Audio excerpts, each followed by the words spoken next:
So some of you may already know Yonah. For those of you who don't, Yonah Weiss is well, let me just give you the backstory. He was a teacher, which is why he's a great educator. I've listened to his presentations multiple times, and he's really good with teaching. And then he transitioned to real estate investor and broker, and he is now known as the cost segregation king. He is with Madison Specs. He's here today. He's our cost segregation expert. Thank you, Yonah, for being with us. My pleasure. Thank you so much for inviting me here. Yonah, I know we're going to go into cost segregation, but I wanted to start out by asking you, from your experience, right, with your background, why you picked real estate, and what you saw as the advantages of investing in real estate. Real estate just made so much sense to me. There were,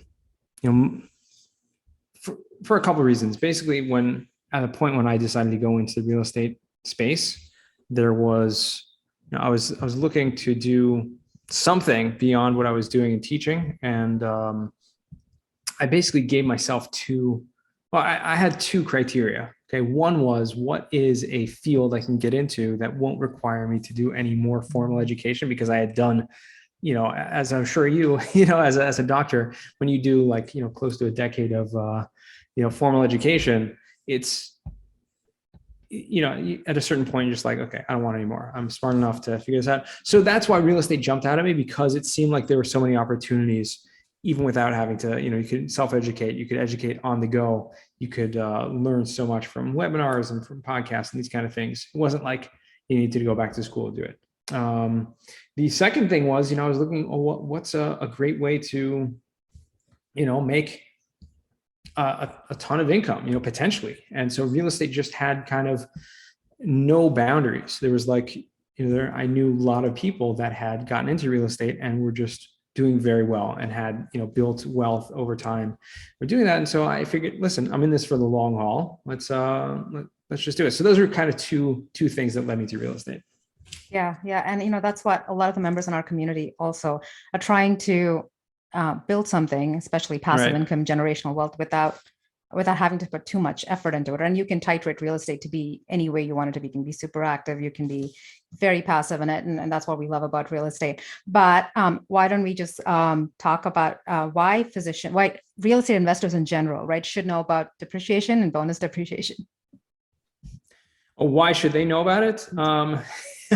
Well, with any real estate investment, you get a great tax benefit that comes along with the real estate, specifically depreciation and cost segregation and bonus depreciation, as we'll get into, is really just a form of depreciation of cost segregation. It's a tax deduction that you get from your income. And so unlike almost any other stream of income, that you can get those returns and it can be tax-free, at least during the whole period of those investments, which, unlike, if you invest in stocks or anything like that, you're paying tax on any gain that's happening year after year, which is not the case, if done right through cost segregation. So that's really a main thing, because especially with high income, you want to find other streams of income that at least can be tax-free. And real estate is a great one to do it, especially if you're using cost segregation.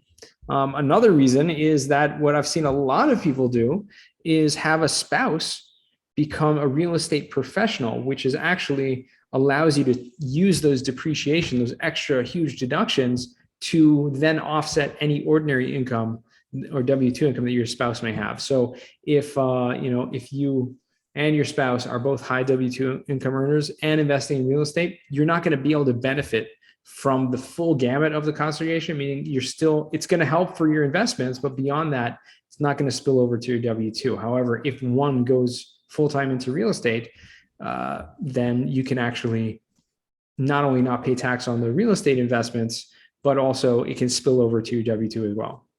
Yeah. And, that's the most important thing. When you have these tax deductions, you're able to save, even shelter your clinical income. You take that money, you reinvest it, and it just allows you to accelerate your growth significantly. I know you have a slide presentation that we could go over. I know with numbers, people understand everything much better. So if you wouldn't mind, if we could probably just look at that first and then take more questions afterwards.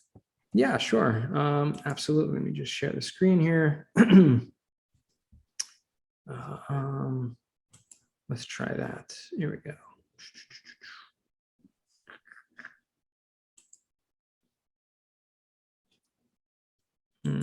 Okay. Can you still hear me all right? I was just like playing with Yes, something can with the still hear audio. you. The audio, I was just like testing something because I have this microphone, but I'm in this place where it's echoing. So I'm just a little subconscious of that right now. So this is my presentation. I've given it many times before. If you've seen it before, I hope that you'll be able to get something new from it. I try to add something new every time. So I'm just going to start from the beginning.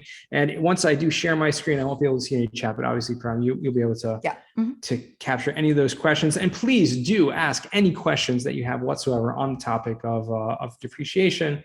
So we're going to talk about what's called I like to call the magical world of cost segregation. The reason why I call it the magical world of cost segregation is because when you learn more about this, it really almost seems magical. Literally, it's like it's hard to understand how this is even legal, but it is. And so, like I said, it's just like magic. So the first thing we want to talk about, just kind of overview what are the things that we're going to do. And obviously there's so many different things within mobile home parks, with multifamily, with every type of asset class. I think this one specific, maybe I gave some mobile home parks.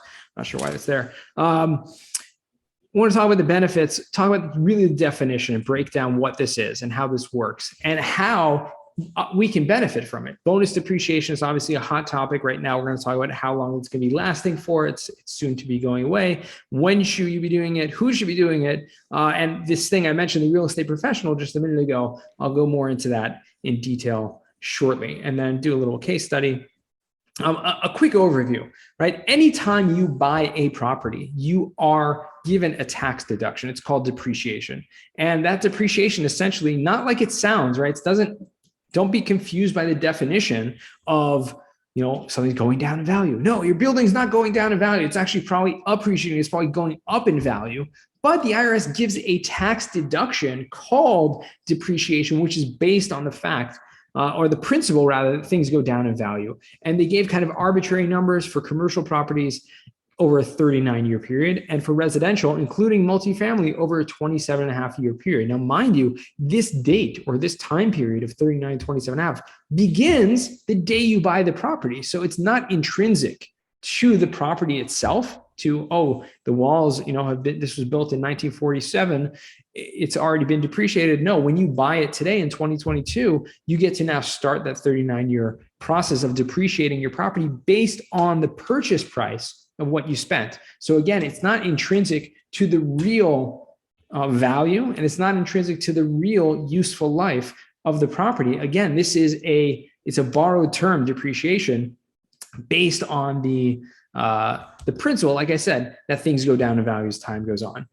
But 39 years or 27 years is a pretty long time. And so we don't want to have to wait to take all of those deductions, especially if you're not planning on holding the property for that long. And if you want to be able to benefit from some of those deductions from your future self, which is, instead of waiting 39 years, you can actually accelerate some assets within the property, some components that you can take at a 5-year, 7, 15-year lifespan, which means you can get those deductions at a faster rate at an earlier time. And that's really what the benefit is going to be here. Now, how exactly does this work? So let's just break it down, some numbers here. Let's say you take a purchase price of $1 million, just a round number, and there's always going to be a land allocation because land itself does not depreciate.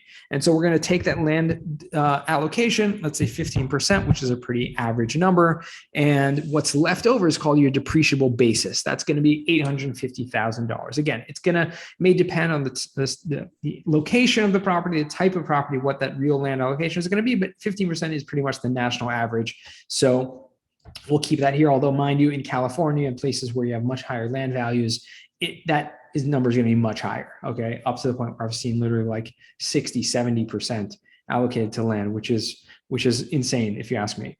And that depreciable basis, if you were to depreciate it equally, what's called the straight line depreciation method, equally over a 39-year period, you would have a $21,000 deduction, or $30,000 for residential property. So essentially that's your depreciation deduction. So again, if we go to our income and we say, listen, I have this property and I'm making about $50,000, $60,000 a year from this $1 million purchase, or about 5 or 6 cap. And half of it, right, 30,000, 21,000 is already being reducing that. That depreciation deduction reduces your taxable income. So that 60,000, let's just use a round number, is going to be reduced by 30,000. You're only going to pay taxes on the remaining 30,000. That's how regular depreciation works.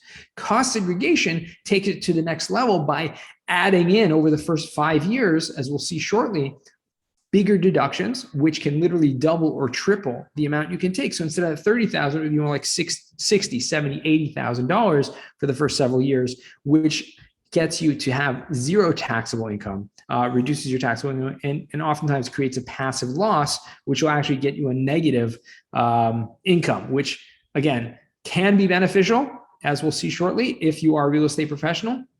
Again, you're not losing money, but just on paper, it looks like you haven't made any money.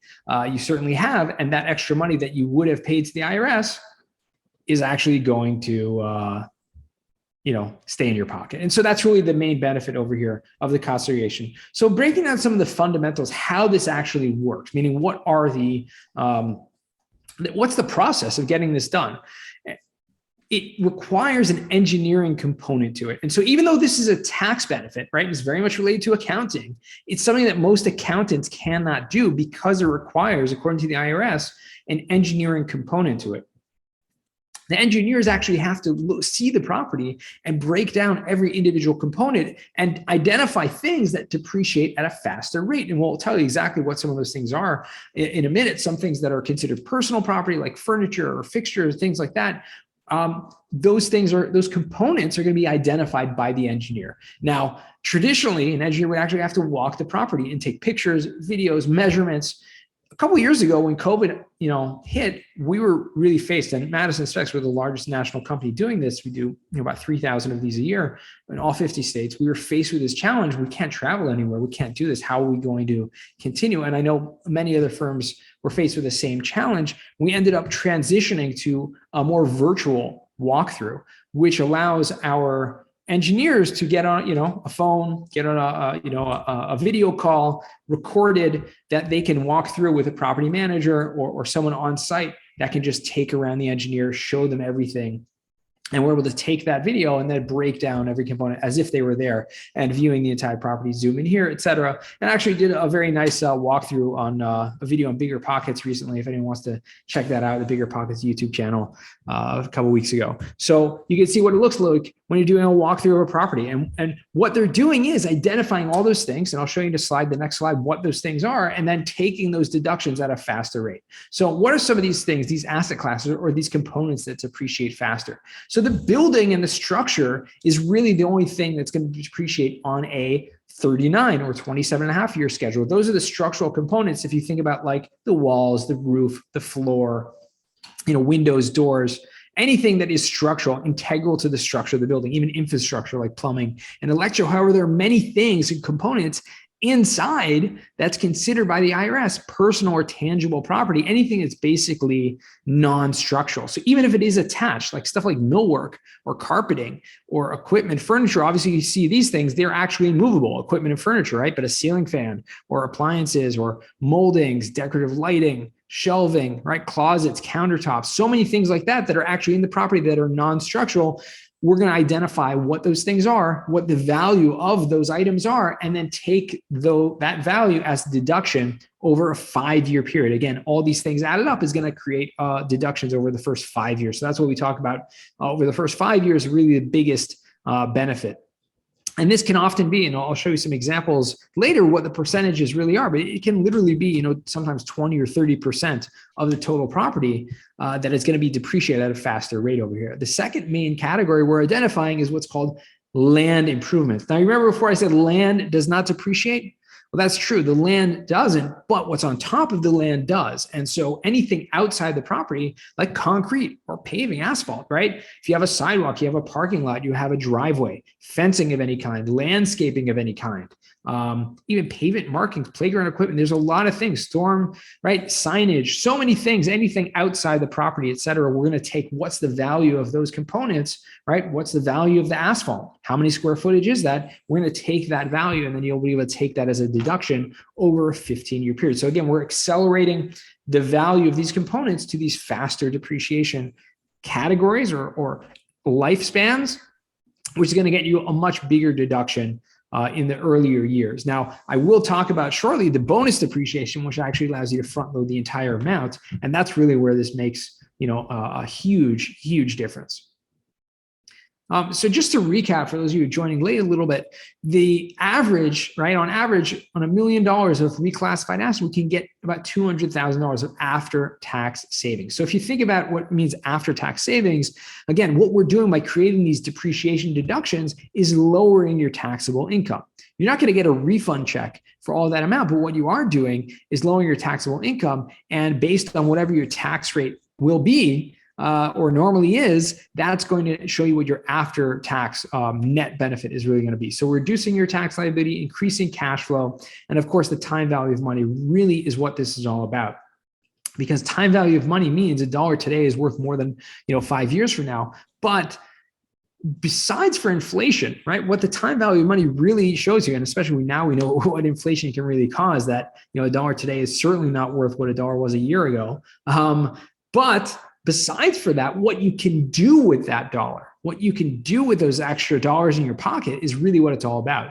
And that's really where the real money starts making sense, that all of the money that you should have paid to the IRS, you keep as cash flow and can literally reinvest that and buy another property and create more income and create more value and more money from that. That's really where the benefit of using this is. And so we'll get into bonus depreciation shortly. And if anyone has any questions, please do not hesitate. Happy to field any of those at any time. So who should be doing this? When is this something that can be done, and who should be doing it? It can be done by anyone, really, as long as you are a taxable entity. If you are an individual, if you are a corporation, LLC, any type of partnerships, if you are the few examples where you cannot do a cost segregation, you cannot take depreciation, is if you are not taxable, if you're a nonprofit, for example, or you're investing from a retirement account that is already a tax shelter, like a 401k, they call it qualified retirement plans, QRPs, or Roth IRAs, where they're already tax sheltered, you're not going to be able to benefit from the depreciation on those either. So those are some examples just to watch out for if that does come up a lot, especially with nowadays. It's a great thing to do if you can self-direct your retirement account into real estate. However, just know whether or not this is going to be beneficial from the depreciation standpoint. And if you do have a partnership, let's say you buy a property with a partner or investors for that matter, usually the depreciation is split up according to the equity or according to the percentage of ownership of each individual. And so if you buy $1 million property and each one has 50% ownership, if it's all cash, so each one of you will have, put in $500,000, but you'll get equally, all the tax benefits. However, when you have leverage, which we have a loan from the bank as part of the partner, you actually get the benefit. The bank gets no benefit in the depreciation, which is really cool. So you can buy $1 million property and put down 20%, and you still get the benefit of the $1 million of depreciation. And so that's really where, in a lot of investments, you may have seen, if you're investing $100,000, you're going to get 100% back in depreciation. How that happens is when you have a high leverage, like 80%, loan to value, and putting $100,000 in, and you're getting 20% bonus of the actual depreciation up front. Well, that's 100% of the actual equity going into the property. So that's how it makes sense. That works. So let's talk about this real estate professional. I mentioned this is a great strategy, really a great way for people to, especially if you are a high W-2 earner, right? Getting a spouse to be a real estate professional is something that is doable. And I've seen a lot of people do this just for the tax benefits. Because if you just make a calculation and see how much you would be paying in taxes versus how much you could save if you literally just became a real estate professional, it's really incredible. So only one spouse needs to do this, but there are basically two requirements. Number one is it needs to be more than half of your, job, your time. And what that means literally is, more than 50% of your time is spent in the real estate business. But what it means practically, according to the IRS, is court cases that have come up is that you cannot have a W-2 job. You cannot have another full-time job and also be a real estate professional. Even though it says you only need 750 hours a year, nevertheless, if you have another full-time job, you cannot also claim real estate professional status or reps, as I'm sure you've seen it talked about or maybe not, but now you will, and you'll notice it. Reps, what is that all about? This is the real estate professional status. So anyone who is doing any of the following things: developing, redeveloping, constructing, reconstructing, acquiring, converting, renting, leasing, operating, managing, brokering. This is the wording from the IRS's publication, which will define if you are involved in any or all of these activities, then you are a real estate professional. Brokering is an incredible thing because you don't even have to be working on your own properties. Because you are a broker, you get that status. And so this is a great way. Obviously, you need to own properties in order to benefit from it, because you need to get the depreciation in order to really get the main benefit, which, like I said before, is that you're able to take those losses, those depreciation deductions, against your active income, okay, or your spouse's active income, okay? There is one exception, and this may not apply to any of you, but if your adjusted gross income is less than $150,000, then there is an exception that you can use up to $25,000 of those deductions against your active income as well. Again, this is someone who's passive and someone who has adjusted gross income of under 150. It basically under 100,000, you get the full 25,000, and then it phases out up to 150,000. There was a really great tax reform, right, a few years ago that was called the Tax Cuts and Jobs Act. What that did was it created this new law called bonus depreciation. And why this is so important is because basically this I believe, gave a huge boost to the economy and to the real estate industry over the past several years. And it allowed something called 100% bonus depreciation, which essentially, if you remember from a few slides ago, we talked all about the 5-year property, the 15-year property, basically everything that we're identifying that you could take as a tax deduction at a faster rate.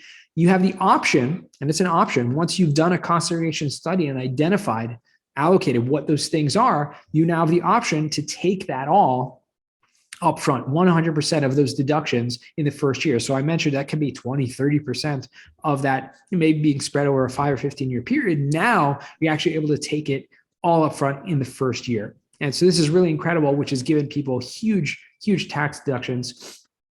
And this year is actually the last year that's going to be 100%. Okay, January 1st, 2023, it's going to start going down to by 20% each year until it's phased out entirely. So in 2023, any property that is acquired in 2023 and forward, it's going to be only 80% bonus depreciation. The remaining 20% could still be on that cost segregation 5 and 15-year schedule. And essentially, after all is said and done, it's going to go back unless, of course, we get another tax reform that changes this, which may very well happen, but that remains to be seen. The CARES Act was something really cool. I actually put this in here because last year it's not applicable anymore, but there was something called a net operating loss carry back that was really beneficial, allowed people to actually go back and amend previous year's tax returns and apply the depreciation this year to previous years. This no longer applies, but it's something, to note that it may come back at a certain point. So it's a really cool thing if it does. When should we do this? Okay, this is really the question I get asked a lot. When is the best time to do the cost segregation study? Really can be done anytime. And the amazing thing is, it really is an option. Because it's a tax strategy, it may work for some people all the time. It may only work for some people, another time. If you don't have any income, it may not make sense to do the cost segregation study, right? To get all these deductions, it's not going to help you. That doesn't really make sense. But most people like to get it done as soon as they buy it in the first year of ownership, right? To get those tax deductions upfront. And many of my clients and many people reach out to me beforehand, even when they have something under contract, before they even bought it, to just get a free analysis. We run a free estimate for anyone just to show you what the potential tax savings would be. And especially people who are doing syndications, they like to show investors, and things like that, what it's going to look like. So if you've ever seen a webinar where you see like, oh, these are the potential tax deductions, the cost segregation benefits, that's because they got the analysis done ahead of time. We looked at the exact property and shown what that's going to be. But it can be done at any point. Again, it can actually be done not only on the acquisition, it can be done on the renovation. Any money added into the property is actually going to be depreciated and should be allocated as such into those different depreciation categories. But the great thing is you can do this retroactively, what's called a look back study. So even if you bought a property, a year, 2, 3, 5 years ago, and we're just depreciating it on the regular straight line scale, you can go back retroactively without amending your tax returns and actually collect or catch up any depreciation that you missed. And so it allows you to just change your accounting method and get a big lump sum this year of what you could have taken in the previous years, and then just change your accounting method going forward. So that's, again, if it's a tax planning thing that it would make more sense to do, the consideration in the second or third year of ownership, that's what a lot of people do. And they're able to, catch up and get a big lump sum then, especially if you're planning for a big capital event at that point, or you need these extra losses at that point. That's when it's going to be strategically most beneficial. So we talked about the different types of properties, right? The different assets. I mentioned that apartments or multifamily have on average about 20 to 30%. I'd say on average about 28% over here of the reallocation of the assets. Meaning if we're looking at everything, we're saying all of the components added up, the 5-year and 15-year, that adds up to about 28% on average in multifamily properties. All types of properties you can do a cost segregation on, except for your personal residence. Mobile home parks is one that's really off the charts over here. So that's a lot of fun because it's mostly just land improvements, right? You're not going to have much structural anything over there. You're not going to have much personal property. You just have land, and then what's on top of the land, which is the concrete or the pavement. Golf courses are the same, or RV parks, which is another very hot asset class a lot of people are investing in. So if you're looking for something, I need a huge amount. What's the most amount of bonus depreciation, Yonah, that I can get? I would say RV parks, mobile home parks, golf courses. It's a different business, a little bit different than your typical multifamily or single family even, but it's definitely something that you can check out and look into, and especially if you need those huge tax deductions. Warehouses, again, is something on the lower end because, again, there's probably not much in there where you have a lot of structure and not a lot of personal property, maybe some shelving, etc. This is actually, I do believe I took a mobile home park example. I'm not sure why I pulled up this slide, this example, but the same thing will apply. And this just kind of solidifies what I was telling you about the land improvements with mobile home parks. But this can be done with multifamily. I probably have another slide deck on my desktop that I just, for some reason, pulled this one up instead, but it's okay. You get the idea, right? A mobile home park owner purchased this 67 lots, mobile home park, right? Park-owned homes, tenant-owned homes. And so without cost segregation, depreciation would have been about, all right, $30,000. Like we said, the example at the beginning, $1 million, about $30,000. By doing this, they were able to reallocate right here in this example. Look at this. A huge amount. We're talking about over 60%, right? 65% of the total depreciation was in these faster 5-year and 15-year categories. And so we're able to take a huge amount, like I said, on $1 million purchase in the first year, you can get over $500,000 of tax deductions. It's a great thing. So this same thing would apply with multifamily, but more like instead of 500,000, it'd be more like 300,000 or something like that. So the example, real numbers, it really does make a big difference. How we're supposed to do this, like I said, this is not something that can be done by your accountant because it does require the engineering component. The IRS, like everything, has all these kind of hoops that you need to jump through. And so this is taken directly from the IRS's cost segregation audit techniques guide, which delineates all these different principles that need to go into a proper cost segregation study. So if you've ever seen a cost segregation study, a proper one, it's, maybe 90, 100 pages long and is very detailed. There's a whole description, there's a whole numbering system, nomenclature, et cetera, and, identification to the tax code of all those individual components, as well as, basically just creating a new depreciation schedule, but you need to show your work. And so that's really what goes into it. And that's why, having a firm who specializes in this is really the only way to do it. It's not something you can do on your own. There are some, I have seen pop up recently, some what we call do it yourself, like online,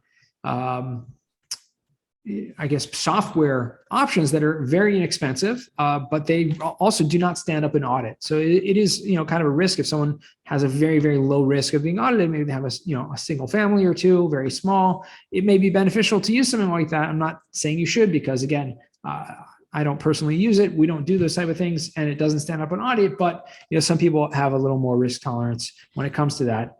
Just to at least be able to take some bigger deductions. So this is a little bit about us. This actually needs to be updated. We're over 20,000 at this point. But that's really, now I'm here for any questions and happy to kind of jump through. I'm sure you guys have a lot of questions because this is a great topic, and happy to share. And you can always reach out to me. If you need a feasibility analysis, YonahWeiss.com. You can find me on all the socials also, Facebook, LinkedIn, you name it. And that's all I got. Well, I have everything, a lot more, but that's what I have That was for the awesome. slides. That was awesome, Yonah. I liked how you went through everything in detail, start to finish.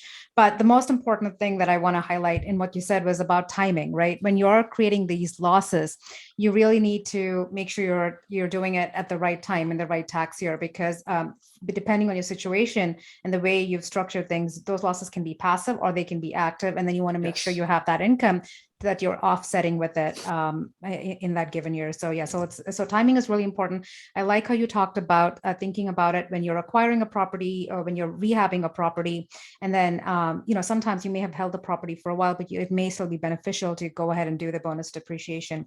Now there are some circumstances, right, where you could even do it before you sell the property. There may be a benefit to doing it. Can we talk about that a little bit?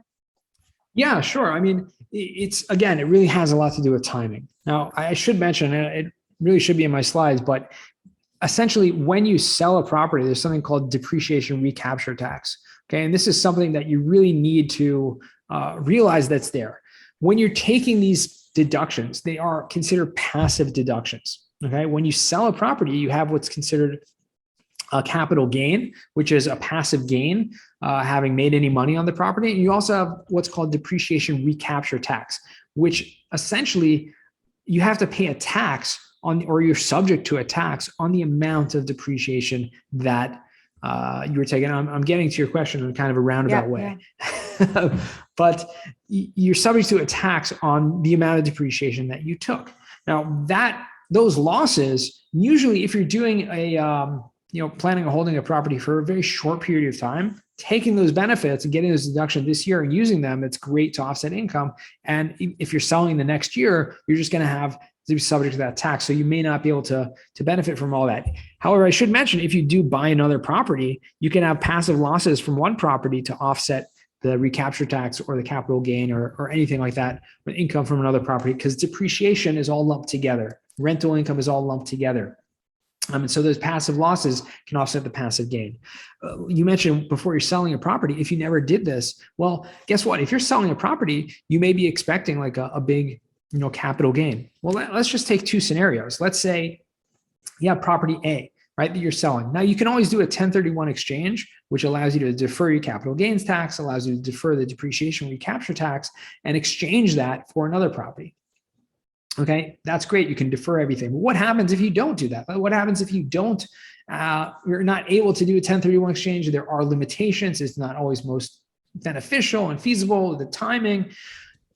You sell a property and you're subject, you have this huge capital gains tax bill or a depreciation recapture tax bill. What happens at that point? Well, you can actually buy another property in the same year and get these huge passive losses from cost segregation. And even if you're not a real estate professional, you can use those losses against your those gains. And so that's something that not a lot of people know about. And definitely something can be done. The other scenario is, well, let's say you're not planning maybe you do buy another property, but if you buy a property and let's say you're about to sell a property that you never did a cost segregation on, you can actually do the cost segregation, get these huge tax deductions this year and get those losses. And then even when you sell, if you have any, to get the income this year, and when you sell, you may be able to offset those taxes from the losses that were generated in cost segregation. So again, there are different strategies, different strokes for different folks. It's definitely something you want to discuss with your accountant. Make sure they're aware of the benefits, because not a lot of accountants are. Yeah, and I really like what you said about the 1031 exchange. When the 1031 exchange is a great way to defer, your gains as well as depreciation recapture. But what you highlighted, and this is really important because we have members, who go through this all the time. They'll be like, "I'm trying to get this 1031 done, and I don't think it's going to happen within the time frame." And they're really beginning to worry. But like you said, you could still, sell that property, and even if you're unable to do that 1031 exchange, especially right now with bonus depreciation, you could buy another property, and the losses, the bonus depreciation, and then the passive losses that you create could offset, what you have to pay in terms of gains and depreciation recapture. That's a great point. Exactly. Yonah, I wanted to quickly touch upon, but we have a few questions, but before that, just quickly touch upon solar panels and what the IRS considers the useful life for that. And if that's something that's, because this is a question that comes up, is that eligible for bonus depreciation? So it really does depend. Most times solar panels will be considered structural, even though it does depend a lot on how they're installed and where they're placed and what types of things that, but typically speaking, solar panels are going to be considered structural. So therefore, if it's structural, it's not going to benefit from the cost segregation because it's just going to depreciate on that longer period of life. However, there are other tax deductions, not depreciation and not cost segregation, tax credits and different things like something called the 179D tax deduction that you may be able for certain types of properties using the solar panels. You can get the tax deduction, full 100% write-off of the solar panels in the first year, similar to bonus depreciation. But again, it's a different section of the tax code, and so it's not related to cost segregation specifically. Okay, got it. Is that subject to depreciation recapture? Do you know typically? It probably is. Well, it depends. If it's a tax credit, then no. But if it's a bonus depreciation, a deduction, then yeah. Makes sense. Can we also, because some of our members invest actively in real estate and also have syndications where they get all those, where they're also getting cost segregations done and they get those passive losses. Maybe quickly touch upon that before we move on to other questions. Yeah, it's a really interesting thing when doing it that way. And again, this is something you need to discuss with your accountant. If you group together and you basically aggregate all of your properties into one, then you're able to use the depreciation, like I said, from one property to offset the income from all your properties. So if you investing in a syndication and they're giving you a very big, cost segregation, a big deduction the first year is creating a passive loss, you can use those losses to offset other income as well. Yeah, thank you. Thank you for touching upon all of this. Hang, you have a question. You can unmute yourself and ask the question. Yes, I actually have a few. So the first one is, so I'm trying to get a cost segregation study done. So an engineer wants, that means someone has to come out. But I guess I'm curious, like with your company, if I go with you, how does it work with getting someone out? I actually have a tenant there until like early April. And so would it be, and the tax season is like April 15th. So I'm thinking that if I want to do this, I have to get this cost segregation study done before I file my taxes, right? Right. Yeah, exactly. So typically, yeah. So as I mentioned earlier on, I'm not sure if you were on the call at that point, but what we've done is transition to doing virtual site tours for engineers, which means we just need someone on site. And with certain types of properties, especially like yours, which is a short-term rental, so oftentimes there's enough pictures and videos already available to be able to capture what the engineer would have been able to see if they were there in the first place. We in the first place, we always try to do the video site tour if possible. If not, oftentimes we can rely on if there are enough pictures and videos already, sometimes we can rely on that as well. So but to answer the second part of your question, which is just in timing wise, yes, it is something that you can still get done for 2021 taxes. It needs to be completed before you file your taxes. So if you're on April 15th tax deadline, some people are on March 15th, which is for corporations or multiple member LLCs. March 15th. So it's a busy time. It usually takes us as a company, and I'm just speaking for our experience, there are many others out there, but usually takes about 6 to 8 weeks or so to complete the full study. So, about now is, it's still possible to get it done. And I know you actually, I saw an email on this for you on Saturday. Yeah, we were supposed to talk on Thursday and you on a flight. Yeah, okay. Sorry about that. It's okay. Yeah, I mean, I have a bunch of photos. I don't have videos for you. So right. I don't know. Okay, I guess we can talk more offline. Yeah, we can talk about offline after that. And I'm curious, what's the feasibility analysis? So what that is, essentially, we take some basic information about the property and our engineers are able to, based on the square footage and the year it was built and many other details, as well as the thousands of other studies that we've done to similar properties, and just project what the potential tax savings would be ahead of time. So that's just something for people to be aware of and be like, okay, how much am I going to spend on this? How much is actually going to benefit for me? People have these questions. So we're able to provide that upfront. It usually takes a day or two just to turn that around. And you're able to see those numbers, say, okay, if I pay, $3,000 or whatever to get the study done, and I'm going to get, $100,000 tax benefit, that makes sense, right? Or if it's just, oh, I'm going to get a $25,000 tax benefit, we'll tell you ahead of time, based on our conservative projections, what that would be. So, getting into it, what you can expect. Okay. And then I'm curious, with the cost segregation study, it's like a thick document of like 100 pages, but what are the sections in there that actually go into the Schedule C? So there's essentially the depreciation schedule, and I know a lot of accountants will put it on Schedule E as well, because essentially what you need, that may depend on which accountant you're using, if they're putting a short-term rental on a Schedule E or Schedule C. But either way, there's the depreciation, okay, which is basically one line. Essentially, they're going to take out from that report, and one line or maybe three lines, depending if they're going to break it up into 5, 15 or bonus depreciation. But that's it. They take one line and they take one line. Yeah, exactly. And then just take one number and plug it into what your depreciation deduction is going to be. Okay. So, I mean, I guess I'm curious, if that's the case with it's that one line, isn't it something that I could just do in TurboTax? Yeah, you just copy that line, right? Onto Schedule C. Yeah, I mean, to be honest, I've never used TurboTax, so I can't tell you, whether you can or cannot. I would, check with the accountant, someone understands a little better. I would assume that would be the case. However, I don't know if TurboTax is built to, interpret bonus depreciation and stuff. I would assume it would, but again, I'm just speculating. Okay, thanks. That's fine. Yonah, I have a question from someone in the Facebook community. The question is, can you use carry, if you have suspended passive losses, it sounds like, can you use the suspended passive losses to offset bonus depreciation recapture for syndication deals, is the question. Yeah, that's a great question, a very detailed question. The answer is yes. So suspended passive losses can be used to offset the passive gain from the recapture tax on the sale of a property. Okay. And then we have another question from Sadhna. So she asks, if you purchase a new build, for example, a single family home, and you're involved in planning, can you bonus depreciate? I think she may be referring to real estate professional status criteria. Mm-hmm. So, I mean, single family, yeah, it can be done as long as it's not your personal residence. That's that's the main thing we mentioned before. So if it's a rental property, whether long-term or short-term rental, then you can use the depreciation there. How much of that you can use, and again, that's really the $1 million question.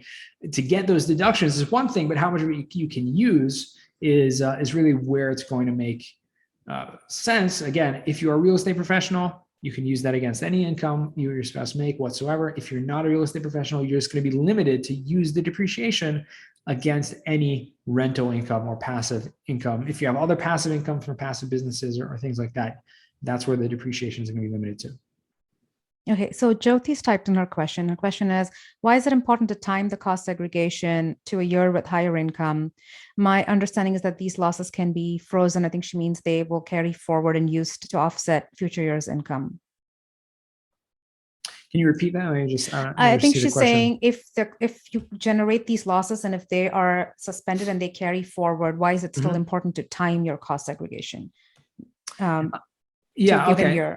Yeah, so I mean, really timing it is more important for the current year. And I think that's really the main thing. So depending on the individual, if you can use, really there's two parts of this question. If you can use those deductions to offset income in the current year, that's where it's obviously going to make the most benefit, make the most sense. The second part of that is that there is a difference between the tax rates of ordinary income versus the recapture tax rate or a capital gain rate. And so to use those deductions, which can be used to offset higher level of taxes, is obviously most beneficial if you're using that against income, okay, versus using those losses to offset the gain or the recapture tax on the sale, which is like a lower tax rate.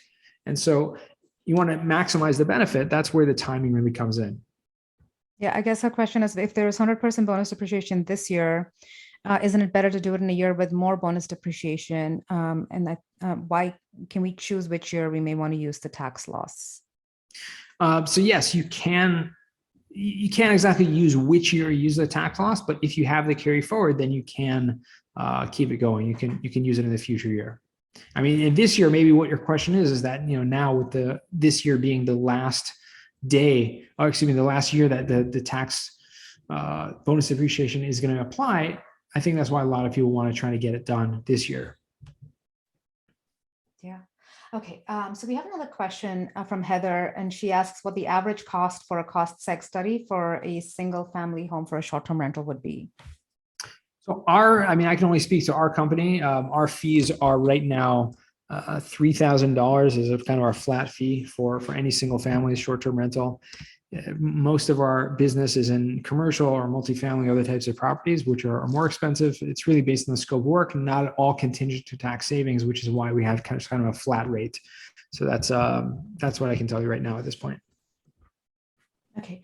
So Hassan asks, so for example, if you have a single family home worth $400,000, and he doesn't mention which state, can you give me rough ideas in terms of how much, I guess he wants to know how much your post-tax savings would be if you did 100% bonus depreciation in a current year? On average, for single families, what we're seeing, and it does really depend whether it's a short-term rental or a long-term rental, because short-term rental, because you own all the furnishings and things like that, there's going to be more benefit. But on average, I'm seeing about, I'd say 20 to 25% of the purchase price. Again, it's not based on the value, because even if it appraises for a higher level, the IRS is only going to give you the tax deduction based on your purchase price. So again, about 20 to 25% of that you can depreciate at a faster rate. Okay, so we have another question, Yonah, and this is a question I've heard before. This is from Nalini.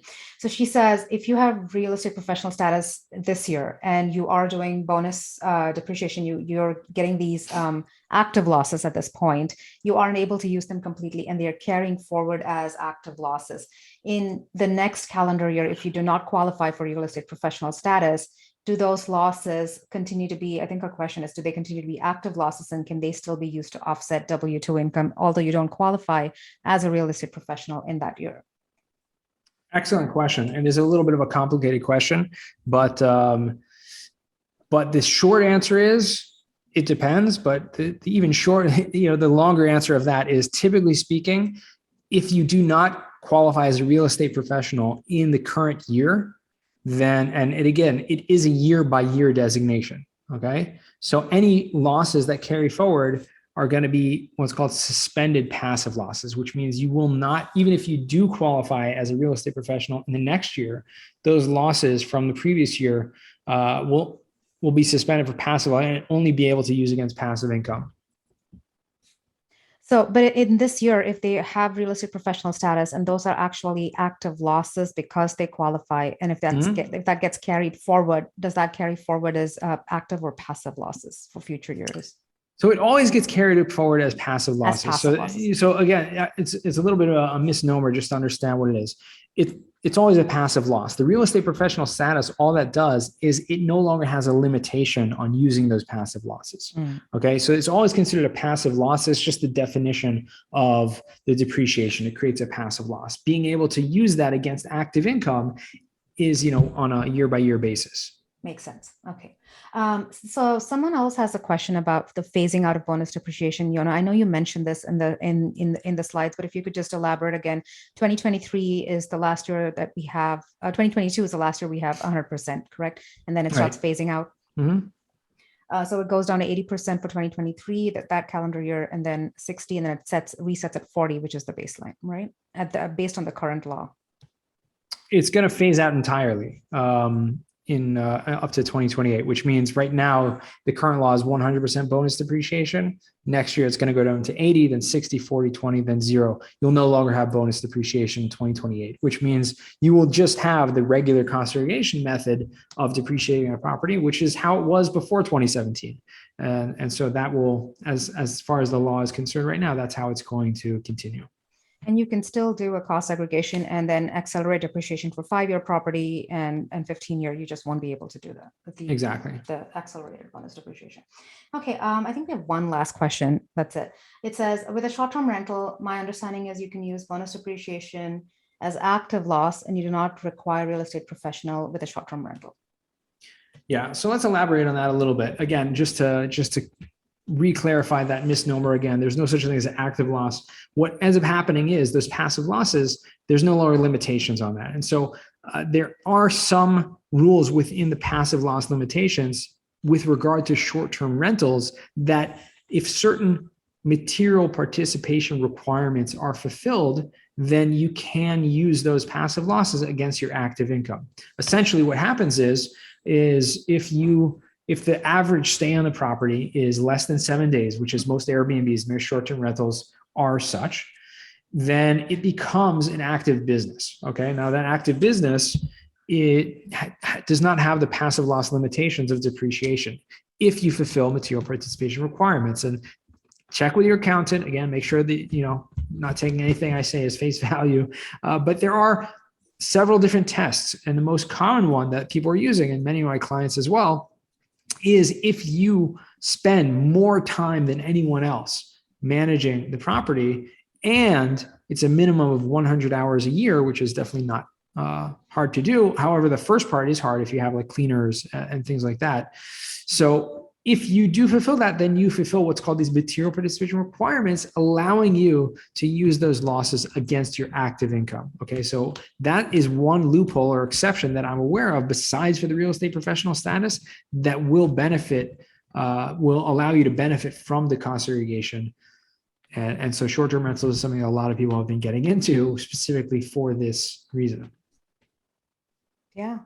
That was great. Thank you, Yonah. I think we're at the end of our questions. This was very educational. You are truly the cost segregation king. For everyone listening, Yonah is with Madison Specs. They do offer free feasibility studies, correct? And I don't know if you want to just, again, tell people how they can reach out to you. I know you had it in the slides, but just as a reminder, if you could just tell them how they could reach out to you if they want to connect. Yeah, I mean, the best way to do it is just to find me on LinkedIn. That's actually my best place. You can go to yonahweiss.com. I can put it in the chat there if you want. But it's really best place. Like I said, social media. I'm all over. So let's do this. I got this thing here. Let's put it in the chat. And guys, by the way, if you know the chat, there's a really cool feature on Zoom, at least, that if you click the 3 dots at the bottom of the chat, you can save the chat, so you can save all the questions. And then that will allow you to I heard you mention this in one of your other presentations. That's when I learned about it. Yeah, exactly. So that's fun. So I'll put this link there. Let's see. And I will post it in the Facebook community for everyone on there. We'll just put that, and that will get you access to everything. Okay. Well, thank you, Yonah. Thank you so much for spending time with us. Thank you for inviting me. Yeah, happy to share. And again, if you guys have any questions whatsoever, feel free to reach out. Again, socials is the best place where you can find me on Madison Specs as well. Thank you, everyone. Thank you for joining.